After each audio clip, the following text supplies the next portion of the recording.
The beatings will continue until morale improves, but Kalel Mullings is the one dealing out the beatings. It's the arrival. I came in the league, went straight for the title. Intercepted! Rod Moore! And Michigan will win the game! Touchdown! Marvin Harrison Jr.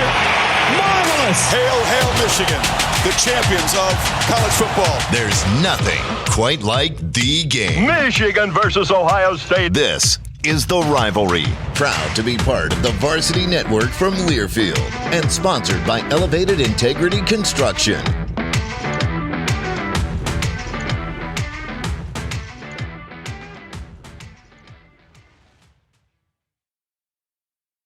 Jace and JP, Michigan and Ohio State. This is the Rivalry podcast from River Radio Ministries and presented by Elevated Integrity Construction. My cardiologist has asked Michigan to stop playing 30 minutes of football and to actually finish out an entire football game. I didn't get to watch the entire game live while it was happening What point did you leave? What was the score when you turned away? I didn't get to even start it. I had to watch a replay of it because it was my brother-in-law's bachelor party this past weekend, and we were knee-deep in a one-shot campaign on D&D. So while I was playing Armingham on my fighter dwarf, I was also simultaneously switching to Google Chrome on my phone and seeing updates. Was that move effective? It was, honestly, a great time had by all. Could we use that for Michigan in the second half moving forward? We'll get to Michigan, Minnesota. We'll talk about Washington. We've got Ohio State and Iowa and Michigan State and Rutgers. There's a lot. We're going to say some jokes about how bad Florida State and Michigan State both are. But first, let's break the ice with a little bit of a wheel route. As always, at Rival Pod across social media and at rivalpod.com. You can see we got the Rival Still We Die Rivalry Podcast shirts out here. Spin that around a little bit. In scarlet and gray, maize and blue. Get yours, rivalpod.com. Help support the podcast. We appreciate it. Your team's MVP so far this year, who do you got? I mean, Michigan's is easy, right? Like it's Kalel Mullings. Yeah, I was going to say. I mean, the man has put the team on his back. He is the reason. He's the reason. And by the way, we'll get to this. I love the fact that he was a featured back this week. 25 carries. Yeah. 25. Let me double check that. 24, I thought. 20. It was around there. It wasn't far off. Whatever it was, it was a 24-9. There it is.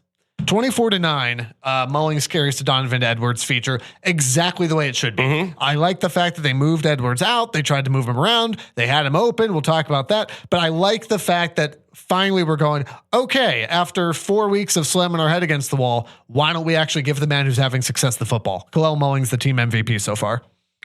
I think for me, for Ohio State, there hasn't been a Kalel Mullings type player that's been like, this is the clear-cut guy on offense. I mean, you've got Jeremiah Smith, who's balled out. He's been an just athletic freak. I mean, the dude's made plays, but we'll talk about him. There's not been a game where somebody's had to be the Kalel Mullings type player, so I don't know if I would even say that. I think there's a lot of guys that are kind of competing for that for me right now. Jeremiah Smith is up there.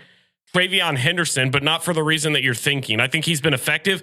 His blocking this season been real good. Has created numerous plays. And then Lathan Ransom. I think Lathan Ransom has been the go-to guy on our defense this year so far. He had a massive game this past weekend.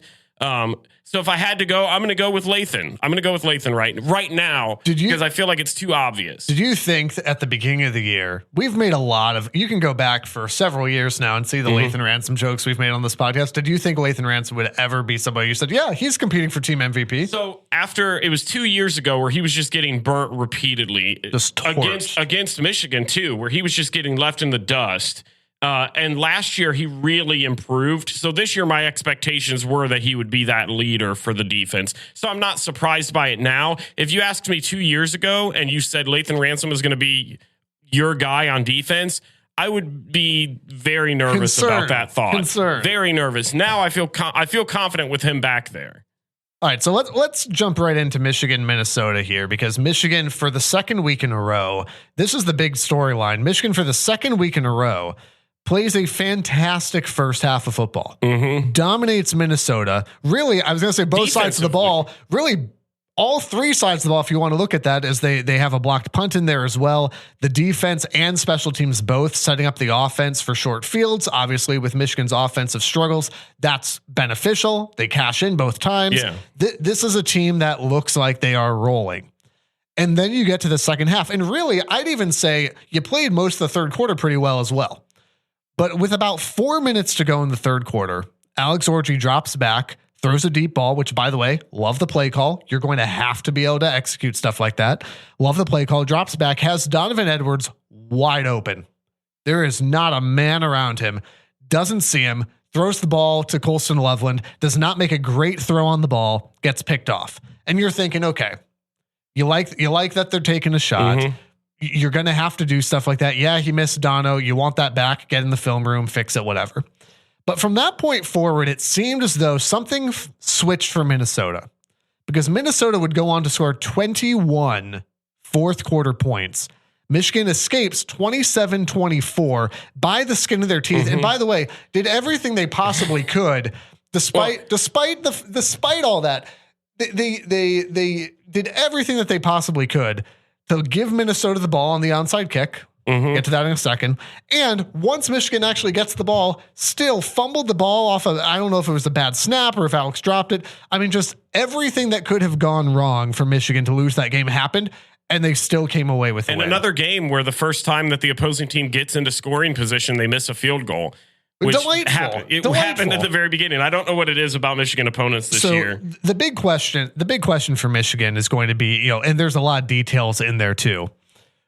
What is happening in the locker room between the first half and the second half? Because once is okay. Like that's bound to happen. I'm going to argue that it's been at least twice. I think that's pretty clear. USC a week ago, Michigan dominated USC in that first half. And then something flipped in the second half. Michigan dominates Minnesota in the first half. Something flips, not even in the second half. I'd say late third and fourth quarter. I was going to say almost the entire fourth quarter was just Minnesota. It was still 24-3 in the headed to the fourth. Okay. So something's happening. You could make arguments. I think also you could argue Fresno State, though I'm hesitant to put that one in the same category. You could argue Arkansas State.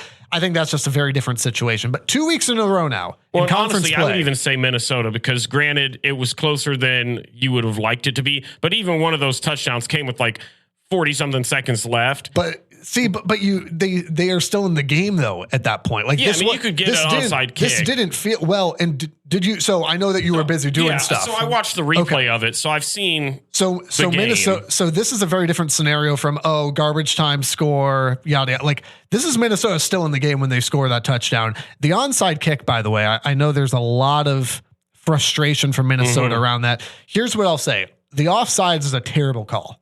The offsides, he wasn't offside. I have not seen a single replay. I get that I get that the officials down the line. I don't like the call. As a Michigan guy, I don't like the call. This happened with Michigan and Penn State, maybe, I'm guessing here, 7 or 8 years ago, where Penn State had a similar situation, kicked off, recovered the onside kick to give themselves a shot to tie or win the game, and they got called, I believe, for offsides on a real technical call. What really should have brought it back was Minnesota. There was a question about maybe illegal touching of the football. It was kind of hard to tell that for sure, but definitely there's illegal blocking. You have to wait for the ball to go 10 yards before you start blocking if you're Minnesota, and that was a violation. So either way, it comes back. But if you're Michigan, my biggest question isn't, thank goodness we got bailed out by the onside kick. My question is, how do you find yourself in that position? What is change? I don't know if something is changing. I don't know if it's just a momentum shift. And here's the best way that I can try to wrap my head around. I have asked people, by the way, I've tried to fool my friends and be like, hey, what do you think? What's wrong with us? What is wrong with this team in the fourth quarter? Us? And I've seen folks posit that maybe Michigan gets real conservative. Like, they kind of start turtling. Like, okay, we had we gave up a touchdown. Now we got to just try and just pull it all in and try and just bleed out the clock. I don't think that's it. I think for Michigan, somebody had suggested this, and I think this is the answer I would go with too. Michigan's offense is kind of feast or famine, right? So either they get a short field and cash it in. They did have a couple nice drives that end up with points, so I'll give them that. But the drives that don't, if you go back and look, there were, and I'm trying to check my notes here, 4 times. Yeah, 4 times in this game where Michigan went 3 and out. There was an additional drive that went 4 plays and then ended. So either Michigan is just putting this beautiful drive together and coming away with points, or it's immediately putting the defense back on the field. Yeah. And I think when that happens in critical moments, I mean, this is the flip. Minnesota makes it 24-14. Okay. So they take the interception, they go score. It's now 24-14. Immediate 3-and-out for Michigan. And Minnesota takes a punt return all the way down into the red zone. In the span of about 3 game minutes, it has gone from 24-3 to 24-17. That can't happen. Is that entirely on the defense? No, but that's part of it. Is it entirely on the offense? No, but that's part of it. Is it on the special teams? No, but that punt return sure is the catalyst, right? Yep. So I think for Michigan, this is the unfortunate reality of the offense is feast or famine. I think that's who and I apologize. I can't remember who said, but I think whoever said that spot on. But the part that still is confusing to me is the offense is feast or famine all game. So what is causing the switch? Is this team just gassed? Is it a strength and conditioning issue? I know there's a big question when Ben Herbert left for the NFL to go with Harbaugh of what's strength and conditioning. And I'm not saying that that's it. I'm just saying for a fan, I'm looking at this and going, Michigan for years now has been the team that started kind of slow and at halftime was able to just make phenomenal adjustments and just, again, the Joel Klatt boa constrictor thing. This is the opposite of that, where Michigan's actually starting off pretty well and then just fading off at the end. You got away with it against USC. You got away with it against Minnesota. I don't know how many, you can't keep getting away with this. I don't know how many more times you can get away with that. You certainly can't when you play Oregon, Ohio State and company. No. And I was watching this game. Granted, I saw a very narrow viewpoint of things, but I mean, I'm walking away looking at 240 yards of total offense against a not great Minnesota team. And I still, if I'm a Michigan fan, that worries me. I know you had 2 touchdown drives that were short yardage that was created by one was a defense and one was a punt that block punt that went nowhere. And that's and by the way, you had a touchdown drive of 16 yards and 11 yards. So that's why I'm not concerned about that. What the offensive's job is supposed to do. You got short yardage. That's not the offense's fault. They didn't have to drive down the field, but you were able to make those touchdowns rather than field goals, which is huge. That's the main goal when you're down there. So, but still looking at 240 yards, I go, okay, well, you played Minnesota, who's not great. Can that offense repeatedly drive the field to beat the teams, the Oregons, the Washingtons for that matter, the Ohio States? The one thing that I will give credit to them on is, again, this is, I think, the second time this season, third time, actually, if you want to count USC, because I think you guys did this. It was against Fresno State, I believe, where they started to kind of make that push and you guys drove all the way down the field. Now, it didn't end this week in a touchdown, but when you needed points, when it was 24-17 and the game was right there, Michigan's offense stepped up and drove down the field and got points to make it a 2-score game. And that which ends up being critical. Massive. And that is exactly what they had to go out and do. And they went out and they did it in a time when they needed to do it. So I'll give credit to them there. I think the defense played phenomenal the first half, like you said, but like you've been talking this whole time. And I don't even know that I'd say that the defense didn't play phenomenal in the second half either. The kick return was just a phenomenal play. The kick return was just a punch in the teeth. Yeah, that's not on the defense whatsoever. It's easy to box score watch this game and just go, you struggled against Minnesota. Which to an extent is true, but also, and so I think that's the thing for Michigan. Like if you're like, okay, like Jace, like what's your full on takeaways? This team is confusing because this team is inconsistent. And there's a lot that you can look at Michigan and you can actually really like. I know it's easy and understandable to look at the negatives. Okay, there's a lot of negatives on this team. There's also a ton of positives. And so a game like this kind of encapsulates why this season is so frustrating, because there was so much that was really good. And then there are just those moments where you go, what in the world is happening here? By the way, for Minnesota fans that are still kind of hot about the offsides, I mentioned that, hey, there's an illegal block there. You can't do that. Resets, whatever. This was just, as an aside, just a poorly officiated game all the way around. I thought what ends up almost being a very critical moment. So Minnesota at the very end of the half just kind of lobs up a Hail Mary, gets the ball at the 2, rushes the field goal unit on and kicks it. By the way, like this feels sarcastic.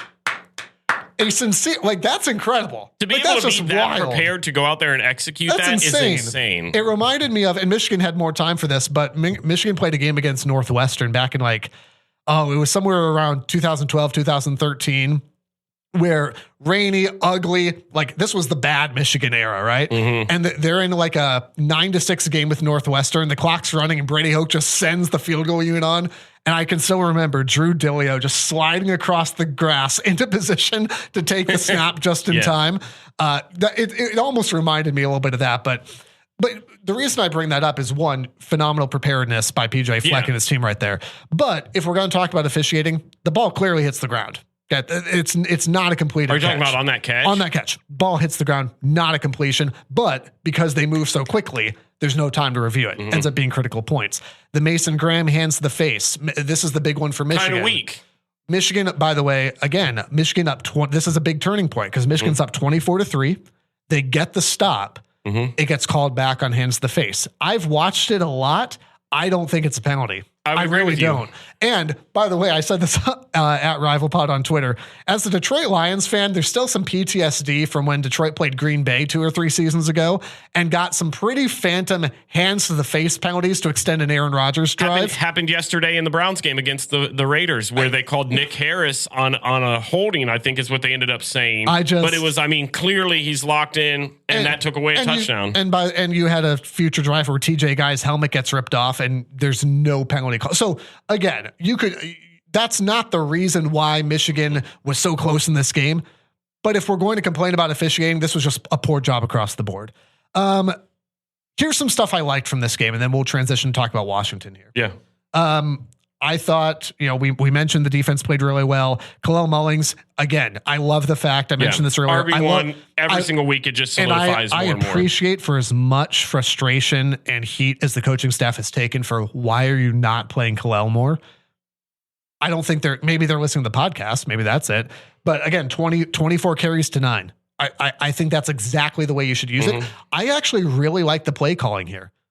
I thought it's a cautious, I've been calling it cautious creative, which is exactly what Michigan's skill set right now on offense.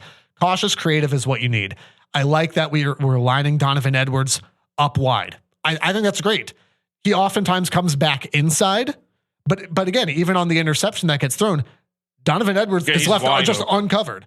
I love the fact that is in the playbook and that we're willing to at least use it. Does it work out all the time? No, but the only way Alex is going to get better and more comfortable with that is you have to try. And I did think he made some pretty nice throws. I mean, he obviously didn't have the yardage, but he was like 10 of 18 for 80 or 90 something yards. Which is it wasn't flashy. 3 times the amount we had last week. And it wasn't flashy, but he made the throws that he needed to throw. He did have a couple. I saw one to Colston Loveland that was a nice little throw. Yeah.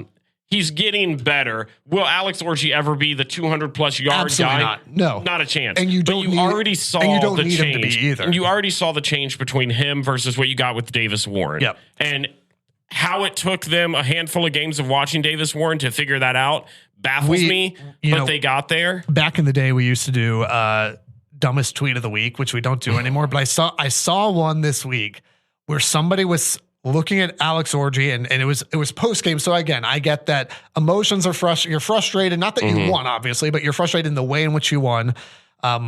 Which, as an aside, Sharon was pretty frustrated about that too, and so was Kalel, and they were both pretty vocal about that on the field after. I love that. It's like, well, yeah, of course they should be, but sometimes coaches hold that stuff back. I love the fact that you could tell Sharon was ticked off. That's exactly the type of fire that this team needs a little bit of. USC started that with, hey, here's an emotional win. Here's a win that's emotional in a different way. Yep. But the tweet had suggested in the aftermath of the game something about, based on what I'm seeing, should you go back to Davis Warren? I would. Davis Warren loses you that game. Davis Warren loses the USC game and this game. Davis Warren, you get blown out against USC. Here's what Alex Orji does well. And I understand that there's a critical mistake there on the interception. Absolutely. You also have to call plays like that up 24-3. Okay. You have to. That notwithstanding, what Alex does really well is he takes care of the football. I was texting my brother about this and he noted, you want to see him. There's some times where he needs to just throw it away and he'll maybe take a couple yard loss, or he'll try to get back to the line of scrimmage. It'll be no gain and it kind of washes itself out. I will take that 10 out of 10 times from just lobbing the ball up there to put in harm's way, which is what Davis was doing. So credit Alex. I agree. He's getting better. He looks more comfortable. He's never going to be outstanding. You don't need him to be. You need him to take care of the football and to be able to threaten in the run game so that he can make those nice tight end passes and stuff like that. This is what the offense is going to be. You don't have to love it. It's not going to be fancy, flashy, or anything like that. And it's going to be, and it doesn't give the ball to the linebacker converted running back in Kalel Mullings that takes 9 armies to take down. And that's and make it third and short, and you're set. We've talked for weeks now about identity and how this is the identity. It's not gonna change. The beatings will continue until morale improves. But Kalel Mullings is the one dealing out the beatings. And until you can stop that, Michigan's going to keep running with it. I am extremely interested in this week's game. I am too. Before we do Michigan-Washington, okay, I want, we do this thing called Rutgers to the Rose Bowl, where we talk about how likely it is that Rutgers could actually make the Rose Bowl. Rutgers got Washington this week. Sure did. Friday night in Piscataway. By the way, if you're not watching on YouTube at Rival Pod, it had to happen. Please do, because you've got the Block R hat. Is that a New Jersey? I've had this for a while. The New Jersey Rutgers Scarlet Knights. I've had this for a while. Okay. We've got the Rutgers helmet, jersey the flag. is still present. If you've watched episodes before, it is still here in the room. Hopefully that's a bad home and the flag fell right there. So that's not ideal. You talk about Rutgers. I'm going to talk about Rutgers to the Rose Bowl while Jace fixes this. Rutgers took on Washington under the lights in Piscataway. I forget what the spread for that game was, but Washington was the favorite heading into that. I don't think it was by a ton. Honestly, I thought Rutgers deserved to lose that game. Yeah. I mean, I think Washington had 521 yards of offense. Not to provide deep analysis on Rutgers, Washington, but if you watched that game, which I stayed up crazy late, sitting in my beanbag chair, Rutgers hoodie on, Roscoe, my dog, sitting beside me, waking up every 5 minutes when I would yell, tackle him, tackle him. Rutgers was outplayed, but, and we'll talk about this when we get to Ohio State, their defense, while they gave up a ton of yards, they bent, but they never broke. They had a handful of times where Washington got deep into the red zone and they didn't walk away with any points. No. They forced their kicker to go and make an attempt. The crowd was rowdy. I thought the offense for Rutgers did what it needed to do, which was exactly kind of the Michigan style offense. You give the ball to the most underrated running back in the nation and Kyle Monangai, and you let him just tank through it. Honestly, it is hard to argue with that, by the way. Him and Kalel Mullings kind of remind me of similar run styles. And somebody made the joke on Twitter. And that under the radar, underrated guys. I think when people look at Michigan, I still think people think of Donovan Edwards over Kalel Mullings, unless you pay attention to the team. Right. And that's kind of how Kyle Monangai is in the Big Ten, because you're shrouded by a bunch of really good running backs in Quinshawn, Travion, Kalel Mullings, Don Edwards, Katron Allen. Like, there's just a handful of names that he doesn't get talked about. But quietly good. quietly good. And that's kind of what this Rutgers team is. And so right now the Shiano meter's busting at the seams. I got it still at 4.5. But because this weekend they're going to be going to Lincoln, they're playing at Nebraska. Oof. If Rutgers goes into Lincoln and picks up a dub, all right, simmer down. You've got to do the. I will say though, after that Washington win, I did, for the first time in years, legitimately think, could this be a time where we see the Scarlet Knights ranked in the top 25? You've got a win over Virginia Tech, who we just saw push. Absolutely robbed at Miami. Robbed at Miami. Like we all know it. We all. If you want to talk about poor officiating, watch the end of that game. I've got a buddy who is a huge Miami Hurricanes fan, and he saw the shirt designs and stuff, and it said, "Hey, you told me that when we were nationally relevant, Rival Pod would make Miami shirts," and it took me everything in my power not to text him during that game and say, "Hey, sorry, you don't have to have gotten the benefit of a terrible replay to beat Virginia Tech." If you want to talk about that. So Rutgers has key wins against Virginia Tech that their record's not good, but they did just compete very well and honestly should have beat Miami. Then they go in and they beat Washington, who I know Washington lost a handful of players. It's still a decent team. We have spent so much time on Rutgers analysis. As we should. They deserve a little bit more respect. Okay. They deserve a little bit more respect. The reason that we mentioned Rutgers is because Michigan's got Washington this week. First road game of the year in Seattle, prime time. Watching the Rutgers game, because I'm assuming you watched parts of it. I did. Yeah. watching that, knowing that Washington was next up for you. So here's the interesting thing, and this is not a 1-to-1 comparison because I think Michigan's a much better football team, but the style of play that Rutgers, and you said this, the style that Rutgers plays, the defense for Michigan is better than Rutgers. Ironically, the style of offense that they run, which is just handing them, is very similar. It's not 1-to-1, but it's similar. So I was interested in, does the Rutgers model, and again, Michigan being a far upgraded version, even on a weak offense. An upgraded version. Okay. Is it successful? And the answer was yeah. Yeah. The answer was yeah. Kalel Mullings put up yards. 184 rushing yards by Rutgers. I think the Washington defense is going to be pretty susceptible to Kalel Mullings. Yeah, they're very similar in their bigger bodied running backs. You know the game plan for Michigan is going to be run the ball. Everybody and their brother knows it. There's a difference between knowing it and stopping it. When Michigan, different teams, but last year Michigan at Penn State ran the ball, famously 32 times or whatever.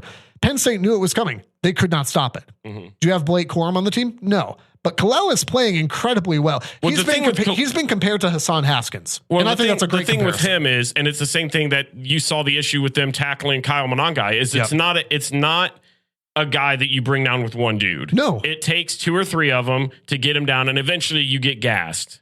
I think that between Michigan's running game, I think Washington's defense will have difficulty. Washington's offense is a little bit strange to me because they will put up a ton of yards. They had 521 against Rutgers. I'm trying to find in my notes. I had written it down. I'll put it this way. They had a ton of yards against Washington State as well. And Will Rogers is not a bad quarterback. No, he's not.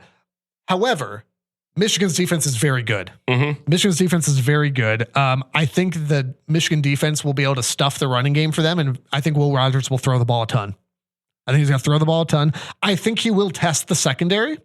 And some of that will come down to health of players. Will Johnson did not play in this game again on Saturday. Josiah Stewart did not play, and obviously not secondary, but Josiah Stewart, Will Johnson, both did not play in that game. 2 of Michigan's best players on the defense. Makari Page was banged up. I don't know his status yet. Hopefully, again, we record these right before Sharon's press conference on Mondays. Hopefully we'll get some clarity on Makari Page as well. So some of it depends on the health of Michigan. I think I can see Washington getting yards, but I love the bend don't break philosophy because I think you'll see a lot of that. I think Michigan's pass rush between Kenneth Grant, Mason Graham, Josiah Stewart, knock on wood that man's healthy. I think they can cause some real trouble for him. I just think Michigan's a tougher team. I have got Michigan. Michigan beat USC 27-24. They beat Minnesota 27-24. Give me Michigan 27-24. Okay. I think Washington ends up getting their yards. I think they get their points, but this is also a team that was down 21-10 to Rutgers with under 2 to go. Yeah. Okay. So credit Washington for pulling themselves back in it. 21-10 to Rutgers with 2 minutes left in the game. Like with a Michigan defense, I don't see Washington having enough. To out tough Michigan. I think part of that was Rutgers is a sneaky, tough place to play when there's a big game. So I do think part of that played a factor. I think I'm with you on some key points that you said. I think I'll say my prediction and then I'll kind of explain why. I've got Michigan winning 24-21. So okay, so we're not far off. Yeah, I think it's a little bit sweatier of a game for you solely because it's a night game, and I think Washington's going to show up and be loud. I think your defense is significantly better than what Rutgers proved to be, but I think you have that same mentality where I think there's going to be a handful of drives where Washington's going to make it down to the red zone, but I just don't see Michigan breaking. It's the same thing you're going to see at what you saw against Rutgers. The difference is, I think, while Rutgers had a better passing attack, I do think Kaleb Mullings is better than Kalel Mullings right now. I just think he's got a better line behind him. I know people have been talking about Rutgers' offensive line all season so far. They've been dominant. And Michigan's has been a little bit iffy. It's been a lot better, but it's been a little bit iffy. But I think Michigan's going to go through. They're going to be able to run the ball very well. I think having a more mobile quarterback is going to help the offense look a little bit better. Callie McManus for Rutgers is just, he can, but he's not known for that. Where Alex, so I think again, adding that dynamic, it can freeze the defense enough. And I think I do, as much as I've ripped on Donovan Edwards, I think having him in a game like this where you can help Kalel stay a little fresher is going to benefit you guys in a massive way. And he adds a wrinkle to a passing game too, right? 100%. And I think having a go-to guy, Rutgers didn't have a go-to receiver. So I think you guys having a go-to guy in Colston Loveland is going to be massive for you. I've not seen enough from your offense outside of Mullings. And while I don't think Washington's defense is anything to write home about, I think you guys get it done, but I just don't see the capacity that you guys have on offense to blow anybody out. No. And I think if this was at Michigan, I would have a little bit farther apart, but because it's a night game under the lights. I think the open for the spread, I believe when it opened. It's 2.5 right now. Is it for Washington? It's 2.5 for Washington. They're favored. I was going to say, I think it opened at 1.5. So, about a 3-point game. And I like what you said. Either way. I genuinely, Will Rogers, he was at Mississippi State last year, right? And he's not a bad quarterback. He's a phenomenal. I think he's great. Here's where Michigan. I'm going to keep my prediction, obviously, but here's where Michigan I think can get in trouble. Is again, we talked about the second half flip, right? Mm-hmm. So Michigan, let's say Michigan does kind of ground and pound. They get up by a couple scores on Washington, not a ton, but they get up by 2 scores. Okay, they're up by 10, 14, whatever. Yeah. Washington with that quarterback is a team that can come back like that. Yep, and that's going to be the danger. Is okay, it's 21-10. All of a sudden it's 21-17. Your offense just went 3 and out and punted the ball back. That's where Washington gets really dangerous. So Michigan playing a complete game is going to be essential because if they don't, I don't think this team gets out of Seattle alive. I'm saying that I think Michigan plays a much more robust game across the board. Do you 27-24? 27-24. Give me Michigan in this one. Hey, maybe you feel a little bit like Jonathan Smith in Michigan State. You know what you're doing is not working. You need to transfer in a little bit of help. Thankfully, our friends at Elevated Integrity Construction are the portal to a successful project. Aaron Carroll and his team, they've been doing this a long time. Their good plans will not be intercepted, unlike Aiden Childs. They're going to communicate openly and honestly, leave you wowed at the finished product. For your home, church, or business build, go with the folks with integrity in their name. It's ElevatedIntegrity.com. We are also proud this year to be part of the Varsity Network powered by Learfield, a must-have for every college football fan. Free to download in the App Store and Google Play Store to enjoy live college football games and podcasts just like this one. Search for your school, find tailored content, and be sure to search for the Rivalry Podcast in the Varsity Network app. The other thing that I'll throw out there too, again, social media at RivalPod, rivalpod.com. Got blog articles that go up every week, gallery from the games.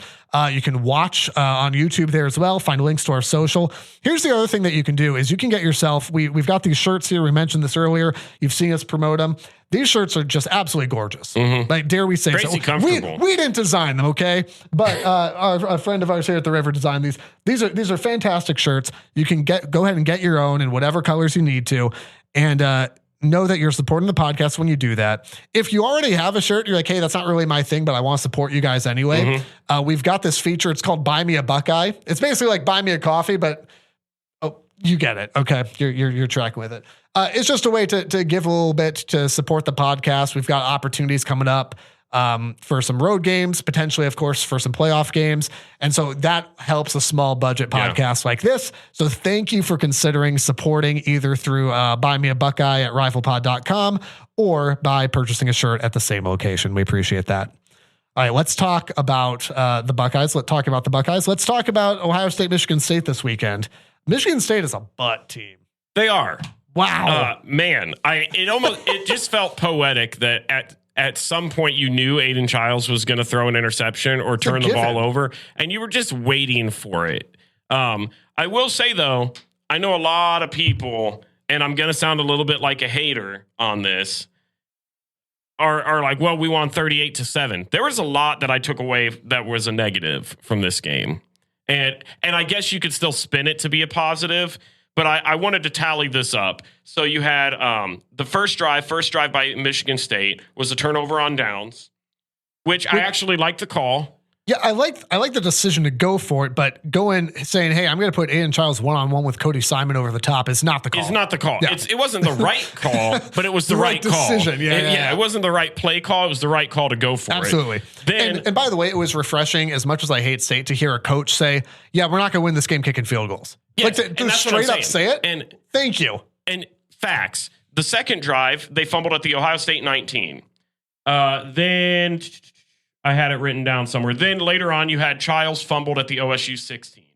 Those are 3 drives deep in Ohio State's territory where Ohio State bent, but they didn't break. And I think you were able to get, and both of those turnovers were from Lathan Ransom, where he was able to go in and get the fumble, and then I believe the other one was a fumble as well. I forget by who. Punched the ball out. But he punched the ball out. Great, phenomenal defensive plays by Lathan Ransom. If you're Ohio State and you're bringing in an experienced elite defense from last year where you return most of the guys, you've got to perform better than that. And I'm thinking even back last week against Marshall, you gave up 14 points. You gave up 200 yards. Jim Knowles came out and said, I'm not giving a silver bullet out to anybody because we can't be giving up 14 points.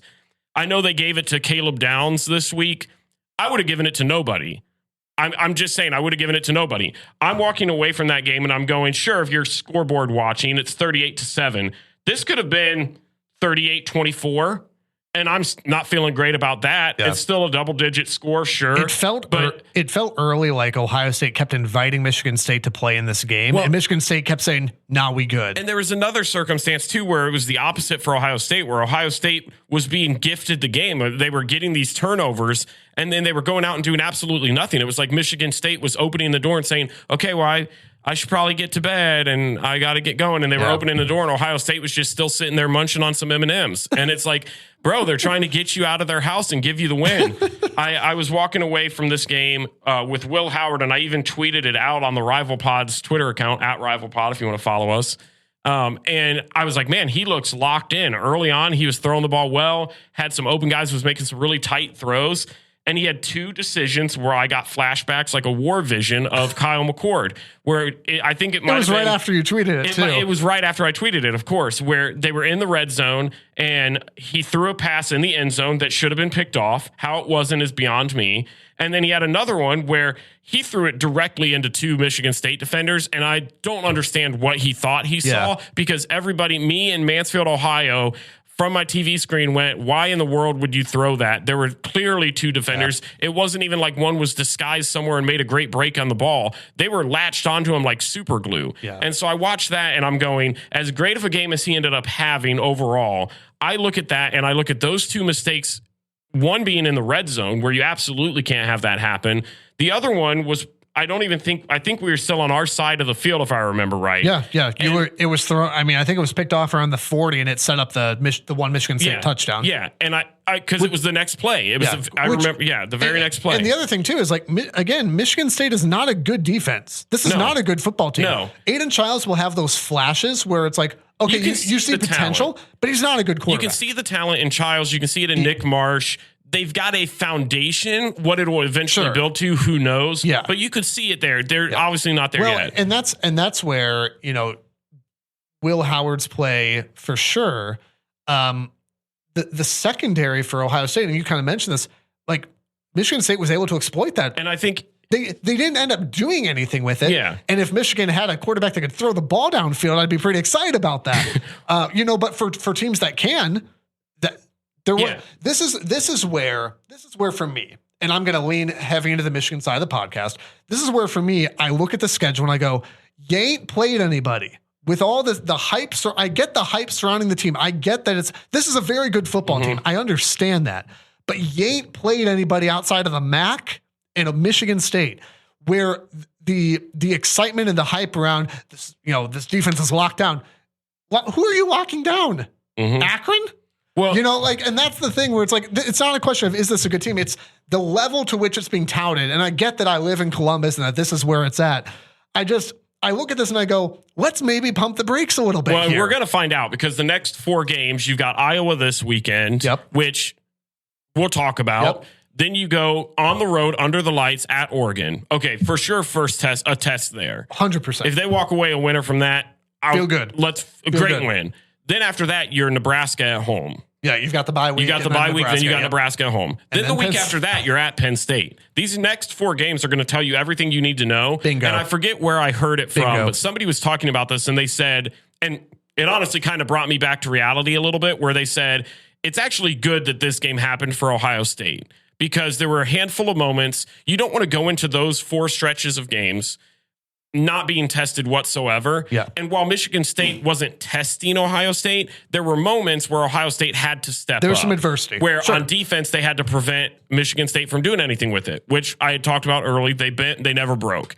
Then you go on the offensive side of things. You go, okay, Will Howard, I need you to do something here. You've got to make a tight throw. And he was able to come out and do that. You needed those moments going into these bigger stretch of games. So while I look at Will Howard throwing 2 bad decisions, which I think, and I've talked about it numerous times on this podcast, Will Howard was brought in to not make those mistakes. Correct. And while this was a team that you could afford to make those mistakes, if you do those 2 exact throws against Oregon, you can't keep doing that. If you do that against Oregon and you ruin a red zone trip by a turnover and you allow Dylan Gabriel to have short field, when points become at a premium, yes, and that's going to be a big deal. And you need them. I did say the one thing that I wanted to make sure I hit on for this. There were 2 positives actually. The one was I actually really liked Ryan Day's aggressiveness. There were a handful of times where if this was previous year Ryan Day, he would have punted it and just played it safe. There were probably 2 or 3 circumstances where they were deep in the territory, and deep, I mean, they were 40-something yard line, maybe close to midfield, where he decided to go for it and they were able to get it. I love that because that's just not something we've seen from him often. It's been the biggest. It's outside of obviously, and you've got to be cautious. One of the biggest numbers. You've got to be cautious with it. You don't want to overdo it like Kevin Stefanski and the Browns, but like you want to be able. You want to find your moment where you want to kind of step up and decide you got to go for it. Even early on, right after Howard nearly threw the pick in the end zone. Yeah, 3-0, could have kicked the field goal and probably been fine. Decides to go for it, pays off. Mm-hmm. Was it I think it's a good decision. Why not? Right? Or something like that. Yeah. And I honestly, I don't know if I would have hated it if that circumstance was against Oregon. I think that's one of those moments where I go, you've got to trust your guys. You're at the 1. If you can't, and I said it years ago against the Georgia, if you can't trust that offensive line, the running back duo of Quinshawn, a bigger bodied quarterback with Will Howard to get you a yard, you don't deserve to win the game anyways. So I liked his aggressiveness. I also liked how sneaky good the run game seemed to be. I think it got swept under the rug because not one player had like a flashy game overall. Yeah. But as a group, as a unit, they still had, I think, like 180 something yards on the ground collectively. It's weird because had you told me prior James Peoples would have had more carries than Travion Henderson, my immediate thought would have been, is he dead? Like, did Travion get hurt? Yeah. But he just didn't need to. I think him or Quinshawn averaged like 9.9 yards a carry. I mean, he was super efficient. I think Peoples has had more carries this season than Travion. Hasn't he? Yeah. Because it's been the way the games have played out, where he's not needed to do stuff. Him and Quinshawn were effective again. I thought there were a handful of plays that weren't impact plays. They were impact plays, but they're not statistical impacts. Like there was one play on a run. I don't remember who the running back was, but you saw Emeka Ibuka come around the outside and make just a phenomenal block to open it up. I want to say it was for Henderson to be able to get a nice little lane and go. You've seen grittier plays like that throughout the season that you just weren't seeing in years past. And so I was encouraged for that. I thought even in a game where you didn't see a Quinshawn 100-yard game or a Travion, they still were able to get stuff going on the ground. Here's one thing I want to hit on real quick, and then we'll pivot to Iowa. Is Jeremiah Smith is a phenomenal football player. First of all, indescribable. Here's the thing that I legit do not understand, and I kind of think it's hilarious, but it annoys me also. You would put out the question of, okay, I think you said something to the effect of Jeremiah Smith is the best wide receiver Ohio State's ever seen. Yeah. We are 4 games in. Look, and again, this, for me, it's not a question of potential. The potential is there. Holy cow. For me, I'm going, this is prisoner of the moment type stuff. Oh, for sure. This is looking at, and it's not just you, by the way. Like I've seen, like, I'm fine if it was. I get the love for him, but what I don't get is going, look at the schedule you've played. Akron, Western, Marshall, Michigan State. And after those 4 games going, this is the greatest receiver that we have ever seen at this school, is absolutely nonsense. Could he be? Absolutely, he could be. I don't know, but to man. look at it and go, yeah, we've had we've had all these just amazing. We've had Boston Scott and Marvin Harrison Jr. and I have watched Olave Ohio and State Wilson football and just since the first season I remember watching Ohio State was a couple years before the championship season in 2002. So I'll go ahead and say 2000. I've been an Ohio State fan for 24 years of my life, where I've watched every single game that I possibly can for 24 seasons. I'm not willing that when I tweeted that, it was half joking, half serious because he made a sick, nasty one-handed grab, and I was just I was just nice. jacked up. It was very nice. Because I also misspelled that tweet. So Thank you for that. So I'm jacked up because of that. I'm not willing to put him over Marv yet, but I'm with you in the sense I think if he's healthy, he stays at Ohio State, doesn't transfer out. I don't see it not being a thing. But I will say right now, he's already shown me he's better than Emeka is. And I don't even think the gap is close. He's better than Ted Ginn Jr. See, he's better than Chris Olave. This is the stuff where I go, you got to pump the brakes, man. He's played 4 games against MAC I've seen what I've needed to see. You've played the MAC. I've seen what I've needed to see. You cannot declare somebody the best receiver a school's ever seen. I do declare 4 games. I declare it. But opponents. You're hearing me declare it right now on the podcast. All right, Jeremiah Smith. Please stop. I'm just gonna say it. Best receiver in Ohio State history. Let's move on because we got to finish up here and talk about Iowa. Iowa is a little trap game here. Iowa, I don't know what to do with Iowa. I really don't. Let me tell you what I hope. Here's what I hope. Well, I know what you hope. Well, besides the obvious. Yeah. What I hope is that Iowa's game plan, even if they don't win this game, obviously I want them to. My hope is that Iowa's game plan has success. Because that's going to be the same game plan Michigan's going to roll out. Hand the ball to Kaleb Johnson a billion times. Let him do it, right? So, Iowa is the greater Rutgers probably here. Michigan's the greater Iowa. There's cheers to this things. Don't you disrespect the Scarlet Knights. One of them's undefeated and one of them's not. Gosh. One of them played Texas. One of them played... I'm not talking Michigan. I'm talking Iowa. Oh, well, anyway. Regardless, I want to see just the game plan. Does Iowa's game plan work against Ohio State? Because that will give me a feel for Michigan's game plan at the end of November, because it's going to be the same thing. And I think you nailed it. This offense is Kaleb Johnson and Kaleb Johnson only. Yeah. Cade McNamara is averaging 130 something yards passing. It's not great. Buns. But here's the thing too. Cade McNamara has also beaten Ohio State in a game where he also split with JJ. So not much though. And again, I think number one, I don't think Cade's actually at the level he was when he was at Michigan. Even. No. 2, he doesn't have the receiving core that he had around him at Michigan, even as, hey, good, not great as that core was at the time. What I'm more interested in though is, it's to hand the ball off to Kaleb Johnson, but knowing that Cade, frankly, has beaten Ohio State and has beaten Ohio State in a game plan that was basically run Hassan Haskins a whole heckin' lot and then throw the ball in distinct moments. Yeah. So I'm very curious to see what that looks like. Obviously, Iowa's defense is going to be a massive storyline too, where what does that look like for Jeremiah Smith? What does it look like for the run game? What does it look like for Will Howard? The combination of Iowa's defense with a really strong run game could make it interesting. But there's a big question mark there because Ohio State is just leaps and bounds more talented across the board than Iowa is.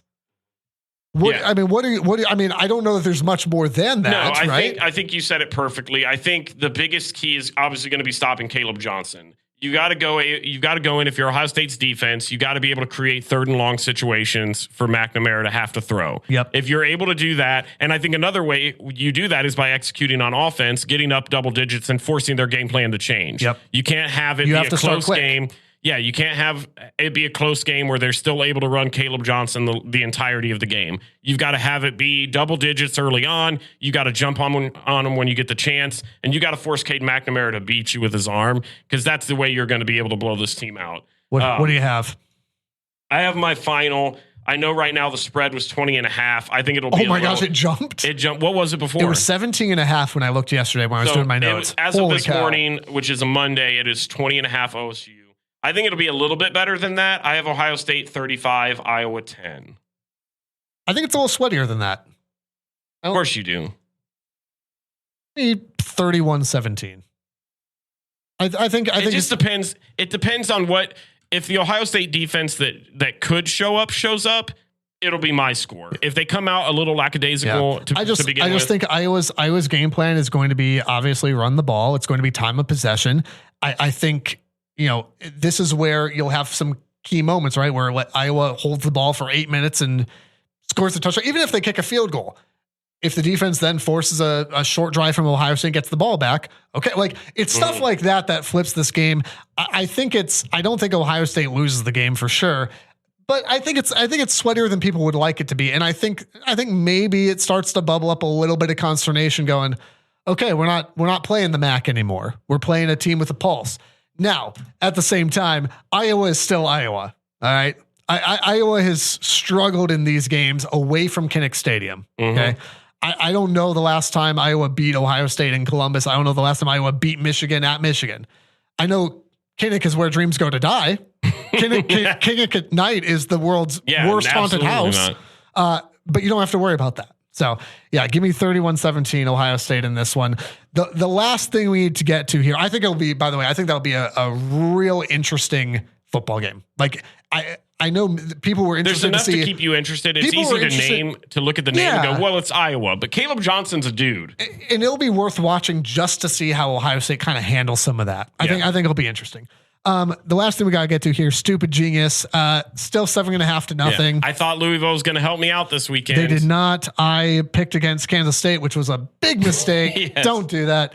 What do you have for your Stupid Genius this week? My Stupid Genius this week, I've got SMU over Louisville. They are 7-point underdogs right now. SMU dominated Florida State this past weekend. Florida State is a train wreck. The only loss that they have on their record right now is to a BYU team that we're finding out is pretty dang good. BYU is a dangerous football team. And they only lost by 3. So I'm going SMU over Louisville. I thought Louisville would get me the dub. This is a little bit punishment to them for not helping me out. So I've got SMU over to number 22 Louisville. I think they knock them out of the top 25. And maybe, honestly, get themselves into it. Are you ready for mine? No, what is it? It's going to be dumb. +6 in Lincoln. Rutgers? You chose them? Oh, Jace, you gotta. I really don't want to. Gotta. Put the teal jersey on. You've gotta. You can't pick Rutgers for Stupid Genius and not wear the Mike Teal jersey. Mike Teal was a punter, yeah? How dare you? I know we haven't had great quarterbacks, but we've got one right there. Mike Teal and those Scarlet Knights. Let's go. I really hate this. Actually, I don't. I don't know what to make in Nebraska. Nebraska obviously had a tough game against Illinois. Thought they played well, but then looked kind of like trash for a lot of the game against a very bad Purdue team. I think it was nothing at the half. And I would say Will Rogers right now is better than what you're going to see out of Raiola. Yeah, I think the potential is obviously Raiola is going to be a stud Heisman favorite guy down the road. Nebraska I still think is good. I'm not quite sure what to make of them right now. And frankly, I know what to make of Rutgers. They know what they are. From your lips to God's ears. They're a defensive team. They're going to run Kyle Monangai. And I just don't know if Nebraska's got enough juice right now. And I think people are still underrating them. And Lincoln's a tough place to play. That's why it's called Stupid Genius. I love that. Give me that all day.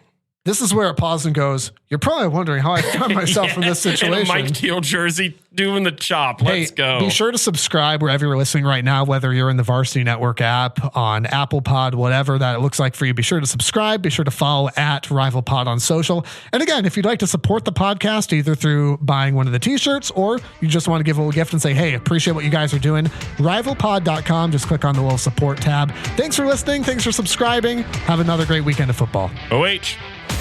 The Rivalry is a production of River Radio Ministries. Want live updates from the show? Follow us on Twitter and Instagram at RivalPod. To learn how to support the show, shop our merch, and read our blogs, visit rivalpod.com. Make sure to follow us wherever you're listening now. And if you like what you're hearing, tell a friend so they can listen too.